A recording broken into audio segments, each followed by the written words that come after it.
Пизда. Ебать. What happens when Russia unleashes one of its deadliest weapons? Two Russian Kinzhal hypersonic missiles roared across the border, targeting the Khmelnytskyi Oblast in western Ukraine.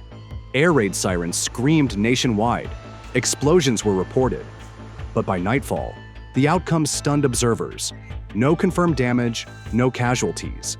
So, what really happened in this high-stakes encounter between one of the world's most feared missiles and Ukraine's evolving defenses? Let's dive into one of the most telling clashes of 2025.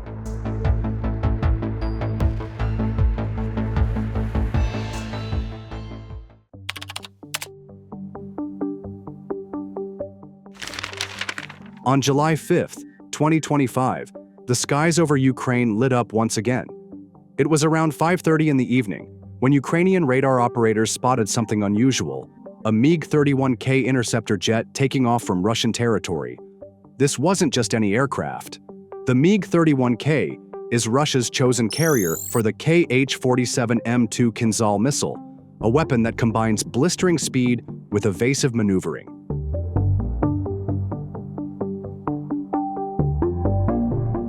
Within minutes, Ukraine's airspace monitoring channels lit up with alerts. The MiG was airborne, and within minutes, so were the missiles. At approximately 17:35 and again at 17:45, two Kinzhal missiles were launched in quick succession. Their apparent target? The area near Starokostyantyniv, a critical location in Khmelnytskyi Oblast that houses one of Ukraine's strategic air bases. The same base that might, in the near future, host Western-supplied F-16 fighter jets. The Kinzhal launch didn't occur in isolation. That same day, Russia launched over 300 drones in a mass assault across Ukraine. Starokostyantyniv was again a key target. Taken together, the missile and drone attacks suggest a broader Russian effort to overwhelm Ukrainian defenses, stretch interception capabilities, and create chaos.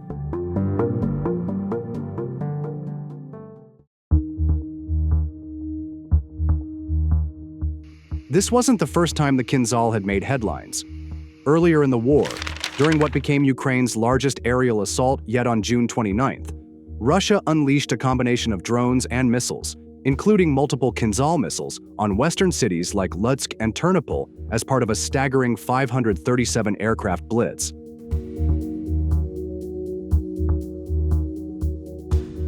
In that strike, Ukrainian air defenses, using F-16 pilots like the late Lieutenant Colonel Maxim Ustimenko, downed dozens of incoming threats, though at great cost. The F-16s struggled with drone swarms, but proved critical in intercepting high-speed missiles, including hybrid missile drones. These previous engagements highlight how, when concentrated, Russia has deployed the Kinzhal, in concert with drone waves to overwhelm defenses. To understand what's at stake, we need to look at the missile itself. The Kh-47M2 Kinzhal, introduced into Russian service in late 2017, is one of the crown jewels of Moscow's modern arsenal. Developed from the Iskander-M ballistic missile, the Kinzhal is known for its extreme velocity, up to Mach 10, and the ability to maneuver mid-flight, making it extraordinarily hard to intercept. But what makes the Kinzhal even more formidable is how Russia integrates it into its broader strategic aviation network. The missile is currently deployed from two primary platforms: the MiG-31K interceptor and, in growing numbers, the Tu-22M3 long-range bomber. This pairing gives Russia a lethal edge in both flexibility and reach.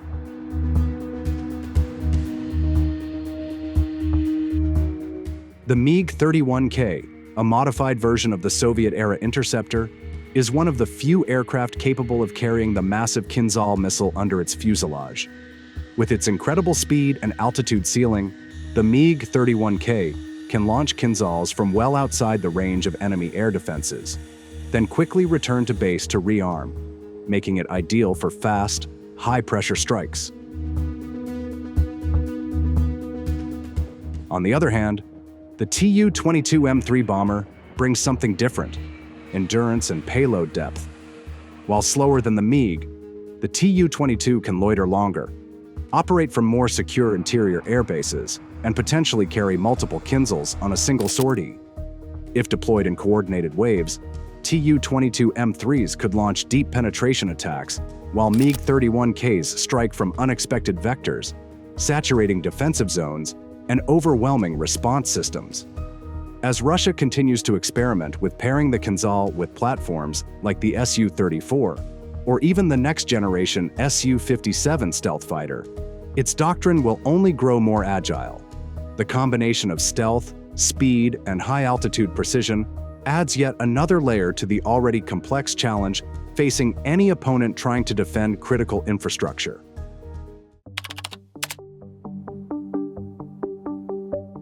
Despite the success of surviving this strike, Ukraine cannot let its guard down. Every time a Kinzhal is launched, it forces a costly reaction. Air defenses must stay constantly alert. Pilots and radar crews remain under pressure. Ammunition stockpiles for air defense systems must be replenished. And Ukraine's already limited resources are stretched thinner every time these attacks occur. The timing of the attack on July 5th is critical. Russia appears determined to prevent Ukraine from developing safe zones for incoming Western aircraft, including the long-awaited F-16 fighters. Striking areas like Khmelnytskyi may not always yield results in physical terms, but the psychological and strategic pressure is undeniable. That's why, following this strike, US President Donald Trump reiterated Ukraine's urgent need for more Patriot systems. The goal isn't just to intercept missiles, it's to ensure that Ukraine can continue operating from strategic locations without the constant threat of annihilation from above. For Ukraine, however, repelling a Kinzhal strike, or surviving one untouched, delivers an equally powerful counter-message. We are not defenseless. In the war of images and headlines, even silence after a missile launch can speak volumes. Instead, for Russia, firing Kinzhal missiles, even without confirmed hits, still sends a chilling message. We can reach you anywhere. These launches serve to project dominance, rattle morale, and remind Ukraine and its allies of the stakes. Even when it misses, it forces Ukraine to react, move assets, and burn through expensive interceptor missiles. For every Kinzhal fired, Ukraine may need to use a Patriot or SAMP-T missile, both limited and costly resources. And that's part of the plan. Russia doesn't just want to break things. It wants to exhaust Ukraine's ability to protect itself. That's all for now. Thanks for watching.